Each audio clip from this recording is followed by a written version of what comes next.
أعوذ بالله من الشيطان الرجيم ومثل كلمة خبيثة كشجرة خبيثة اجتثت من فوق الأرض ما لها من قرار. Hadisnya Laits ibnu Sa'ad dari Katibul Laits. Dan murid-muridnya yang dulu belajar dengan Laits ibnu Sa'ad berbeda tulisannya dengan Katibul Laits. Sama-sama murid Laits. Yang setobakoh satu gelombang dengan Katibul Laits, Abdullah bin Soleh, berbeda. Akhirnya mulai, oh mungkin dia pendusta, oh mungkin dia muttaham bil kadib, dia tersangka pemalsu hadis, matruk, ditinggal.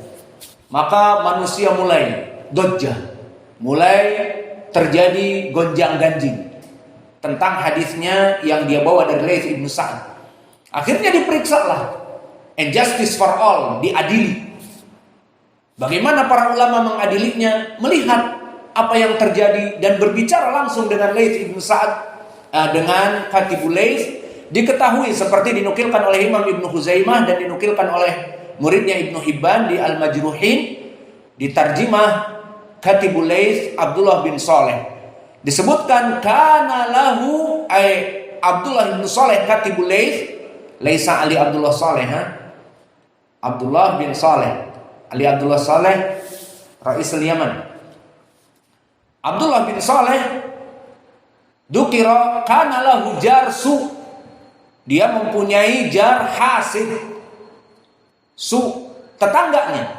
Dan rumah dulu tidak seperti rumah sekarang. Ada jarak mungkin dan di tembok.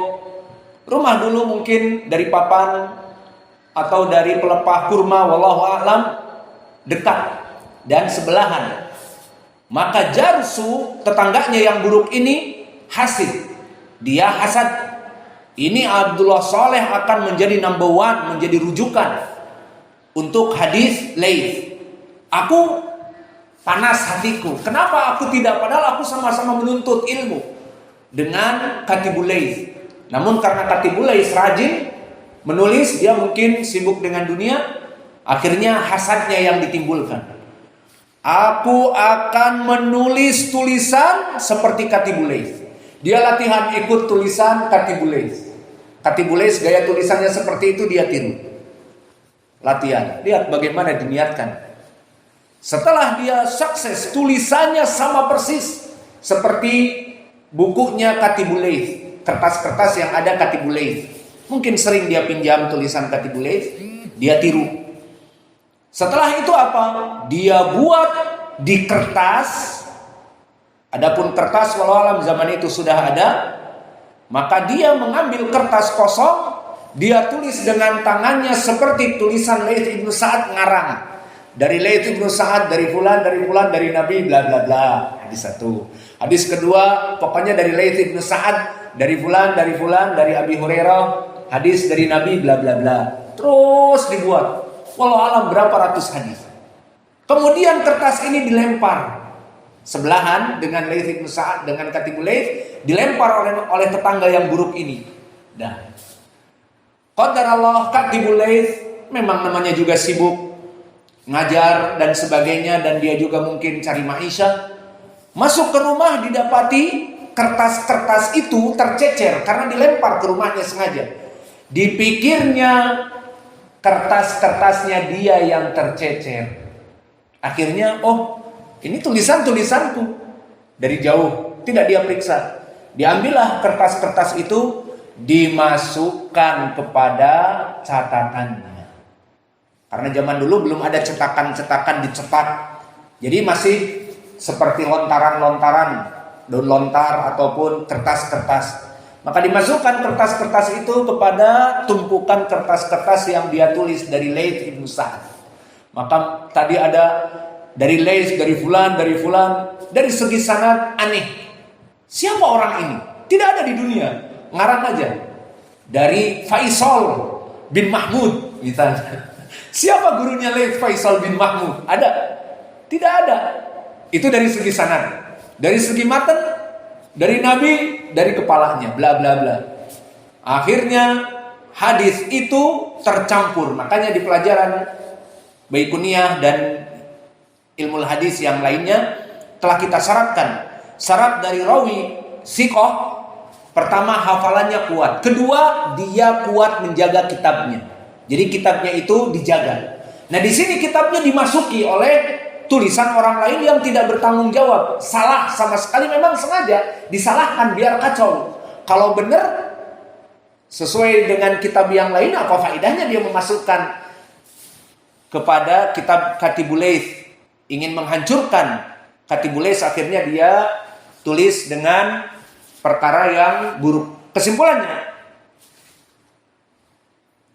Kesimpulannya dia masukkan, dan setelah masuk dia tidak memeriksa, maka setelah itu seluruh santri-santrinya ataupun para ulama yang belajar dari dia merasa keanehan. Ini dari mana sanad yang aneh dan dari mana matan yang aneh yang tidak pernah ada dari hadis Laits. Saya belajar dengan Laits Ibnu Sa'ad. Saya nulis dari Katibul Laits lain. Saya belajar dengan Laits Ibnu Sa'ad lain. Dan begitu pun yang belajar dengan Syu'bah, dengan Imam Malik, dengan Sufyan Ats-Tsauri, yang bertemu nanti ke gurunya Laits Ibnu Sa'ad lain. Lain matanya, lain sanadnya. Udahlah, tinggal ini Katibul Laits ini. Apa? Mungkin pemalsu hadis. Mungkin hafalannya kacau balau. Ternyata setelah itu diperiksa oleh para ulama, maka dibela. Meskipun akhirnya didhaifkan, dibela. Dibela apa? Bahwa dia bukan pemalsu hadis. Dan dia bukan mutahambil kadhib. Bukan orang yang mencoba untuk mengaburkan ilmu hadis, bukan. Dia orang ikhlas dan miskin, tetapi tetangganya hasid menghancurkan masa depan dia. Maka akhirnya apa? Ya sudah dhaif hadisnya. Karena kacau. Dan Ali dan Abdullah bin Saleh tidak bisa memeriksa, oh ini yang dari tetangga, oh ini yang dariku, tidak bisa. Tulisannya persis. Sehingga ya sudah, kitabnya dibuang. Coba bayangkan ya. Dia bertahun-tahun belajar dari Laits Ibnu Sa'ad. Wallahu alam apa niatnya. Maka oleh sebab itu ya ibadallah, mulai sekarang belajar kalian ikhlas. Belajar kalian dengan kami ikhlas. Bukan nanti ingin menjadi pengganti Said ataupun menjadi orang yang paling terkemuka di Ma'had Mukbil agar menjadi marja, tidak. Karena apa? Keikhlasan itu nanti mudah. Oleh Allah bisa jadi semua catatannya dibuang. Karena ketidakikhlasan, paham? Bisa saja seperti tadi Katibul Laits. Maka semua orang sudah memandang ini Laits Ibnu Sa'ad sudah tua. Kalau meninggal siapa yang menjadi rujukan? Katibul Laits. Dan dia setiap hari atas niatnya wallahu a'lam.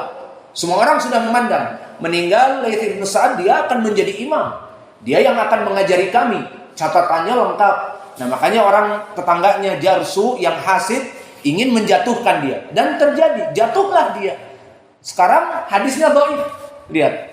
Kembali kepada masalah Abdullah bin Saleh. Maka Katibul Laits dhaif dari Muawiyah, dari Ali. Dan Ali di sini Ibnu Abi Thalha an Ibnu Abbas. Adzan. Ya adzan. Gak apa-apa adzan. Nanti dipotong Aldi ya. Jib 5 adzan. Asir.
Bismillah.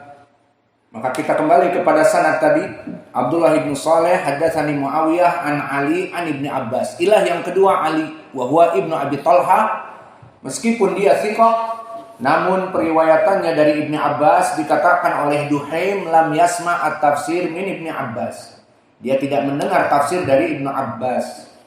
Maka sanad ini dhaif. Namun telah datang sanad-sanad yang lain masih dikeluarkan oleh Imam At-Tabari dari silsilah Al-Aufiyin yang sanadnya kemarin juga telah kita berikan.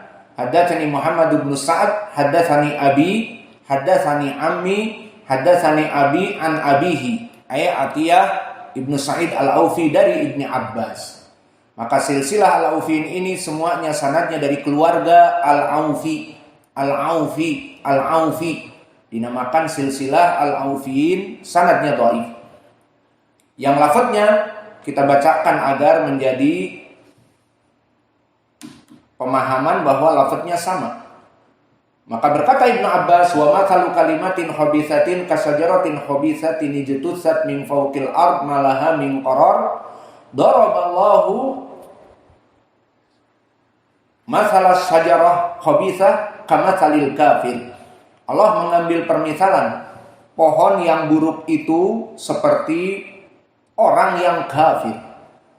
Maka Allah misalkan, kata Ibnu Abbas, Allah misalkan pohon yang buruk itu seperti pohon dari orang yang kafir. Yaqulu al-kafir la yuqbal amaluhu wa la yas'adu ilallah.